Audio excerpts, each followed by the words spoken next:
Welcome. I'm Doug Morgan, and you're listening to Uncommon Sense, where we hunt for the truth in the topics you're not supposed to talk about, Christianity and politics.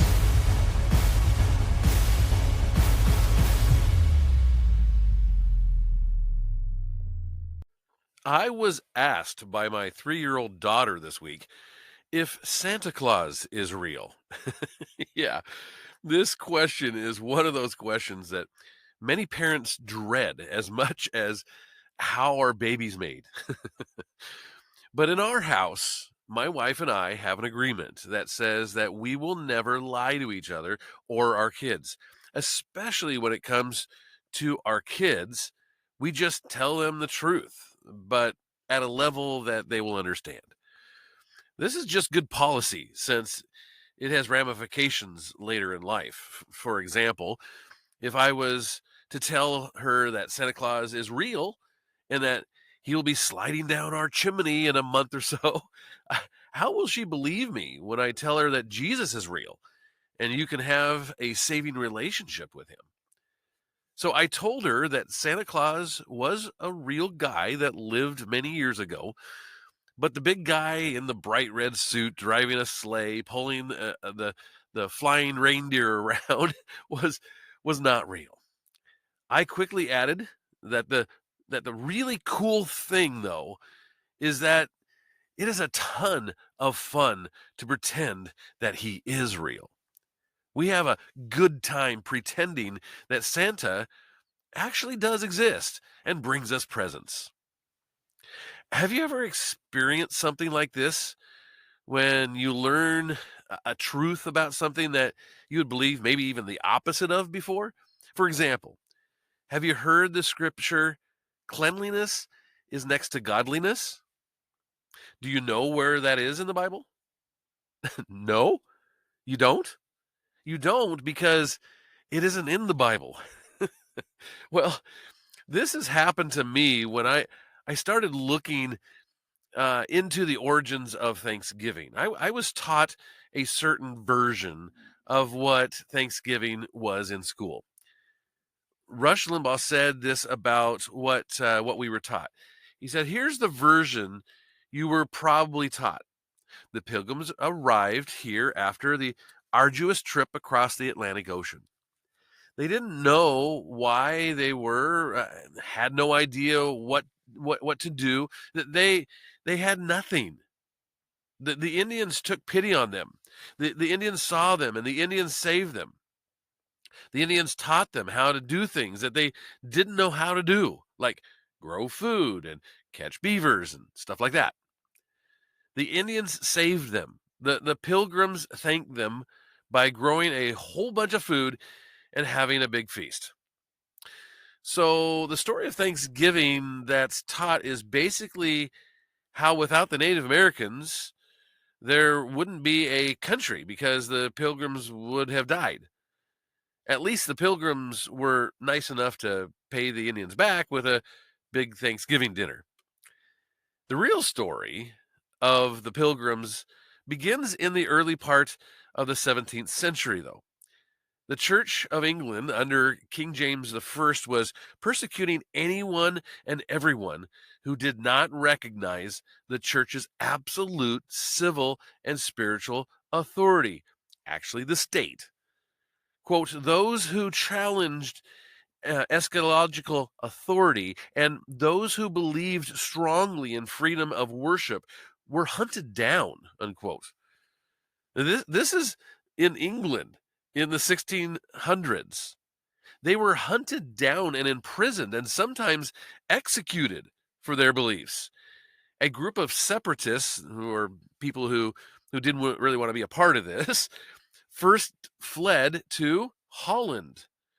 They liked wooden shoes and cheese, I guess. And they established a community there. They were there for 11 years. So from the time that they left and the time that they got there, and they were in Holland for 11 years. After 11 years, about 40 of these separatists who liked wooden shoes and cheese, I guess, agreed to make a perilous journey to the New World. They had heard about it, and some new exciting place that hadn't been developed and this kind of thing. They knew they would face hardships like you and I don't know about. And I'm not preaching to you right now. I'm just telling you, we don't know the hardship these people endured. We can't. We are way too advanced now. People who lived in the 1600s would not believe life today. Try explaining flight or jet travel. They wouldn't understand it. They knew they would face hardships, but paramount importance to them was living freely and worshiping God according to the dictates of their own consequences, their own beliefs. That's what they were denied, the freedom to do in England. On August 1st, 1620, the Mayflower set sail, and it carried a total of 102 passengers, including 40 of these separatists, the Pilgrims. There were just 40 of them. They were led by William Bradford on the journey across the Atlantic. You talk about something that had to be frightening and scary, that would be it. The Mayflower was not much bigger than a 50-foot boat, and 102 people on it. On the journey, Bradford set up an agreement, a contract, if you will, that established just the equal laws, the just and equal laws for all 40 members, of the Pilgrim community, irrespective of their religious beliefs, by the way. It didn't matter what their religious beliefs were. These are the laws they were all agreeing to live by. Where did the revolutionary ideas, these laws, come from then? We're talking about the Mayflower Compact. You may have heard of it. That is what Bradford wrote, the Mayflower Compact. It was derived from the Bible, believe it or not. The Pilgrims were a people completely steeped in the lessons of the Old and New Testaments. They were devoutly religious people, no matter what else is said about them, and even that is denied. They were devoutly religious. They looked to the ancient Israelites for their example. And because of the biblical precepts set forth in Scripture, they never doubted that their experiment would work. They never doubted that they would get to the new world. They never doubted that once they got there, they would thrive. The journey was long, it was arduous, it was dangerous. And when they finally landed, when the Pilgrims finally landed in New England in November, according to William Bradford detailed journal, they found a cold, barren, desolate wilderness in November. Imagine New England as it exists today, as nothing but rocks, forest, undeveloped nature in November, and getting colder. There were no friends to greet them. There were no shelters of any kind other than hiding under a tree at first, right? There was nothing. It was desolate. There were no hotels.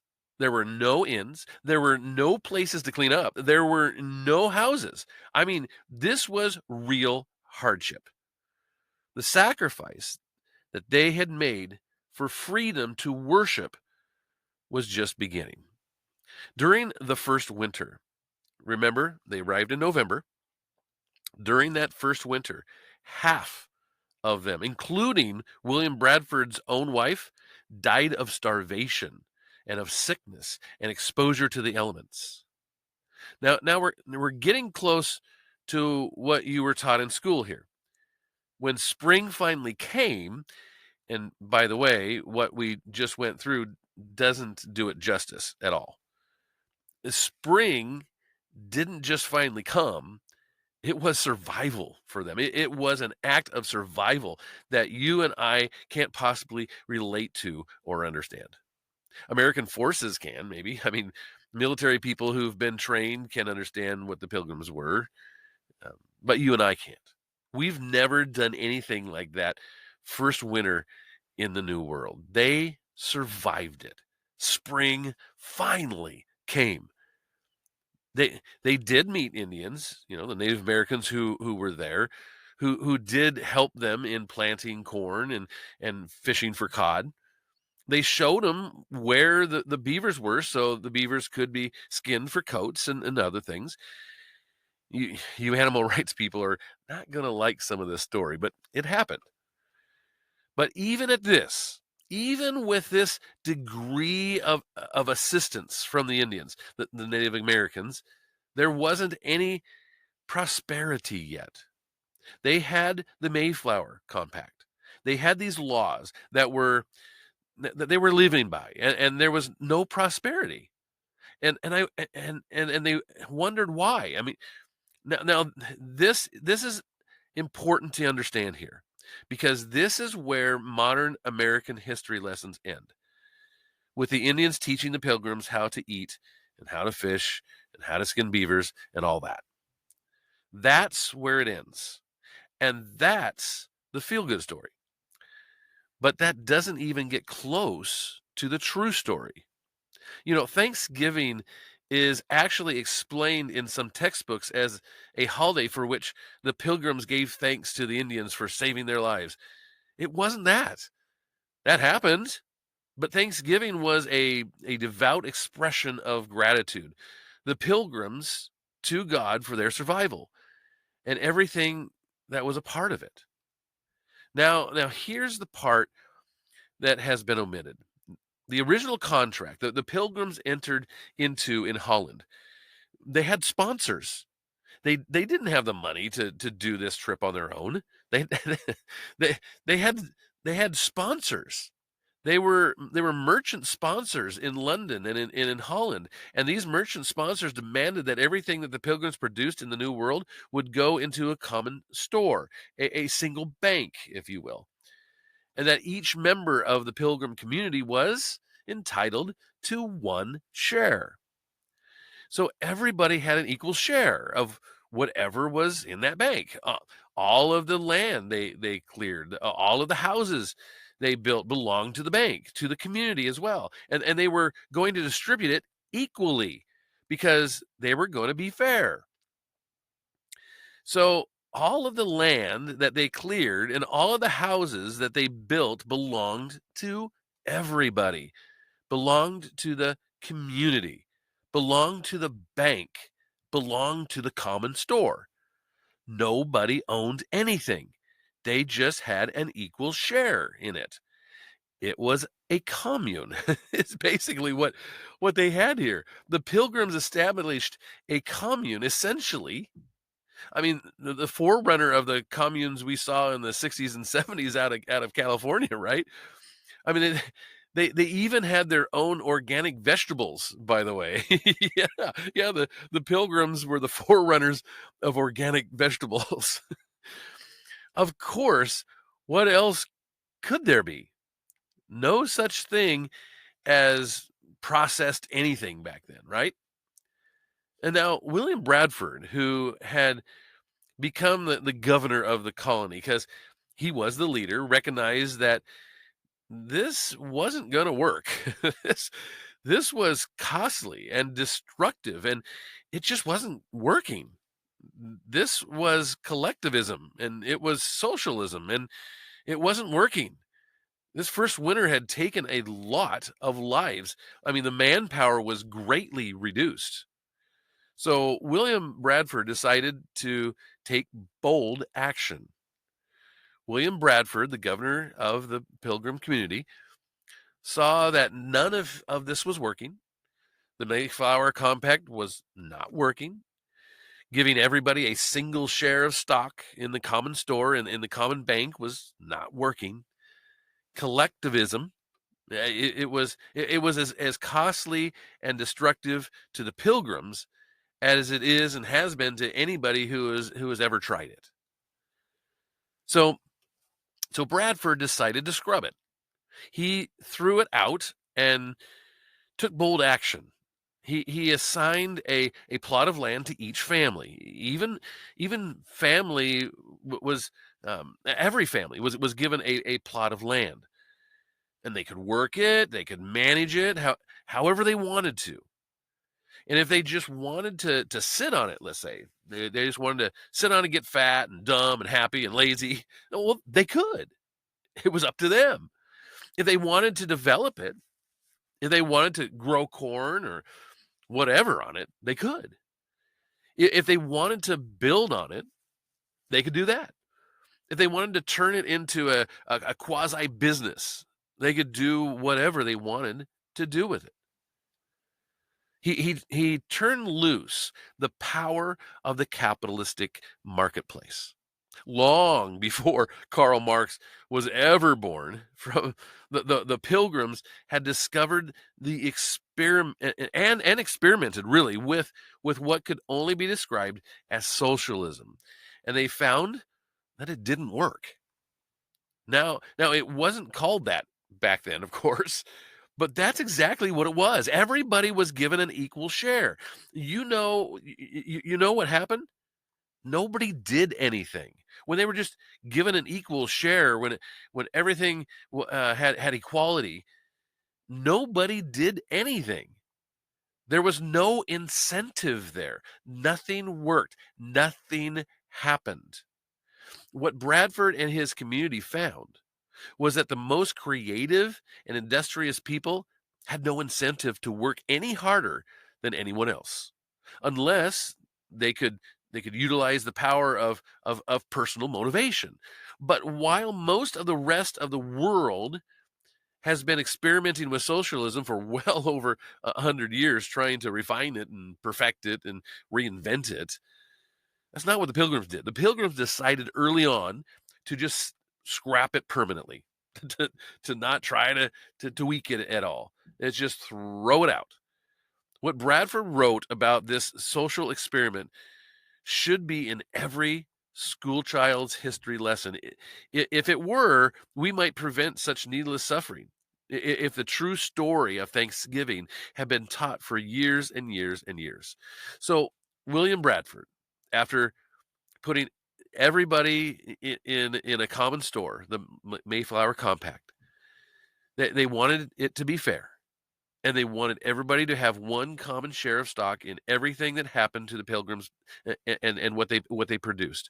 And it bombed and it didn't work. And there was no prosperity. There was no creativity because there was no incentive. Here's what Bradford wrote about this failure. He wrote this, quote, "For this community, so far as it was found to breed much confusion and discontent," unquote. They were not happy, in other words. Quote, "This community was found to breed much confusion and discontent and retard much employment that would have been to their benefit and comfort," unquote. I mean, in other words, nobody worked. The way they set it up killed and discouraged work. There was no need for young men that were most able to fit and fit for labor and service. They just sat around and did nothing. They should spend their time and strength to work for other men's wives and children without being paid for it. Why should they do that? So they didn't. That was thought injustice. Why should you work for other people when you can't work for yourself? What's the point? Do you hear what he was saying? The Pilgrims found that people could not be expected to do their best work without incentive. So what did Bradford's community try next? Well, they unharnessed the power of good old free enterprise by invoking capitalism, the principle of private property, all the way back in the 1600s. It was incredible. Every family was assigned its own plot of land, and they could do whatever they wanted to do with it. This had very good success, wrote Bradford, for it made all hands industrious. So, as much more corn was planted than otherwise would have been, he said. So, when profit was introduced, when the opportunity to prosper was introduced, it went gangbusters. I mean, that, my friends, is the essence of the true story of Thanksgiving. Now, this is where it gets really good. If you were laboring under the misconception, like I was, that the things I was taught in school, uh, so they set up a trading post and exchanged goods with the Indians after they had enjoyed this prosperity. And it was not the Indians that brought them to prosperity. It's not said to, I'm not saying this to insult anybody. The Indians assisted in their arrival undeniably, but what led to prosperity for these individual settlers was the common store failed and socialism didn't work. It's when they introduced what turns out to be capitalism. They didn't have the name for it, of course, but when they turn loose individual incentive, you know, keep what you produce, sell what you don't need type thing. Well, it went crazy. This is not something they were taught by anybody by self experience. It was not the Indians, not of this. None of this is said to put anybody down. I want to make that clear. Don't misunderstand this. The Indians did a lot of things to help them, which I'll get to in just a second. But it was their own industriousness. They set up trading posts and exchanged goods with the Indians. They sold stuff to them, and those profits allowed them to pay off their debts to the merchants, the sponsors in London and in Holland and whatever you want. The success of that colony after they had abandoned socialism and tried what was essentially capitalism, the word spread throughout the old world of this massive amount of prosperity that was there for the taking in the New World. And guess what happened? The New World was flooded with new arrivals. The success and prosperity of the Plymouth settlement attracted more Europeans and began what came to be known as the Great Puritan Migration. And and all it took was prosperity. And the word spread across the Atlantic Ocean of how there was prosperity and it was there for the taking. And all you had to do was get there and give it a shot. The lesson is the true story of Thanksgiving is that William Bradford and his pilgrim community were thanking God for the blessings on their community. After the first miserable winter of a documented failure brought on by their attempt at fairness and equality, which was socialism, it didn't work. Only when they abandoned it did it work. And I need to say this again because I don't want people to misunderstand and get their nose out of joint. That the Native Americans, the indigenous people, whatever you want to call them, they were of considerable assistance. They were friendly when the pilgrims arrived, but they had little, if anything, to do with the prosperity that occurred because that was the result of Bradford and the pilgrim leadership deciding to change their structure, the Mayflower Compact. Now Indians assisted, naturally. I can't deny that. I mean, they taught them how to fish and this kind of thing, and they didn't know how to do it, and they led them to be productive, undeniably so. But it was the pilgrim community itself that experienced this massive prosperity, the word of which spread all the way back to the old world, Europe across the Atlantic Ocean. Now let's focus on a Native American by the name of Squanto. Now, as I said, during the winter of 1620, only 44 out of the original 102 pilgrims survived, including their first elected governor of the colony, John Carver, and it was an Indian named Squanto that came to their rescue.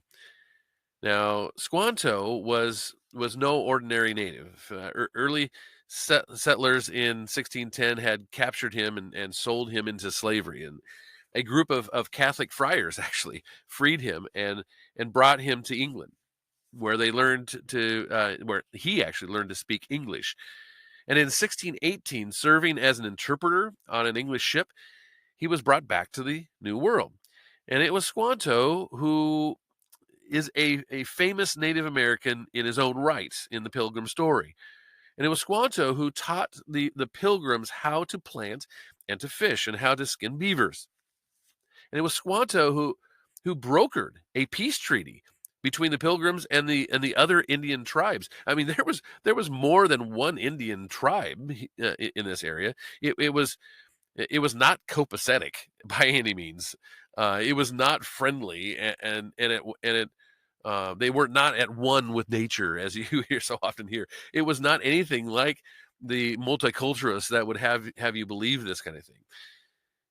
There were plenty of squabbles. There was power struggles, turf battles. I mean, they're human. The Indians and the Pilgrims, everybody was scrambling for power and for survival.